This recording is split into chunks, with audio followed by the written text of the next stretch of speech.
Bitcoin is $89,000 per coin, and it's on sale. And if I were you, I would buy more. That's certainly what I'm doing with every spare dollar I can possibly find.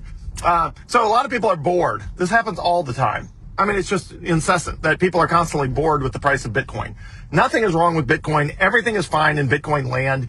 Adoption is marching on. The number of positive announcements has been phenomenal over the last week or two, with Vanguard and Bank of America, Merrill Lynch, and all these organizations adopting Bitcoin. So the price is 89,000. So what? There's a lot of chaos in the world.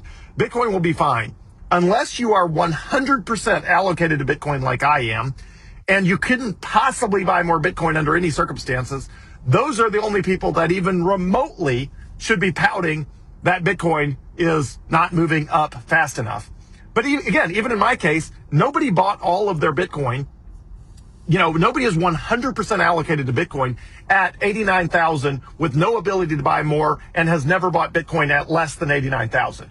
Everybody I know, even if your cost basis is $89,000, you've got some Bitcoin you bought for less than that. Now, if you got Bitcoin that you've only ever bought for more than 89,000, welcome to the club. You're a class of 2025, and it's highly unlikely that you started buying in 2025 and are fully allocated with every single penny you could possibly put in Bitcoin, bar none. And again, if so, find a way. Follow the Dave Ramsey plan. Find a way to end up with more money you can convert to a better money of Bitcoin. So even in my case, it's like, I just got a tax refund, a follow-on tax refund for $6. Literally, the state of Mississippi sent me a tax refund for $6. Okay, guess what? I'm going to put that in Bitcoin. And I'm going to put that in Bitcoin at $89,000 instead of a higher price. So Bitcoin is fine. All that matters in Bitcoin is what is global adoption and how fast is that marching forward? Because in the long run, global adoption is reflected in price. Just like how many people buy stuff from Amazon is eventually reflected in Amazon's price. How many people buy Tesla electric cars, like the one I'm riding in, eventually affects the Tesla stock price. That does not mean the Tesla stock price cannot be depressed for some series of months or even years. But if behind the scenes, the number of people buying and driving in Teslas keeps marching higher and higher and higher, eventually that will be reflected in the price. It is only a matter of time. The same with Bitcoin.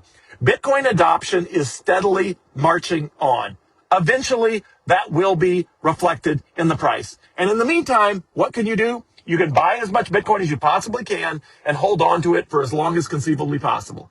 Same advice as always. It never changes. And when Bitcoin's on sale, like it is now, it is a fantastic time to buy as much Bitcoin as you can and hold on to it for as long as conceivably possible. And if you don't have any way to buy more Bitcoin, find a way of creating value in the world that will get you paid. And however you get paid, if it's not in Bitcoin, find a way to convert however you got paid into more Bitcoin. As long as you're creating value in the world somehow, eventually someone will be willing to pay you for the value you're creating, or someone somewhere will accrue that value, and someone will get paid and use that money to buy Bitcoin. So Bitcoin at 89,000 is not a problem. Is it boring? Yes, it's boring. But is Bitcoin slowly being adopted worldwide regardless? Yes. And that will eventually be reflected in the price.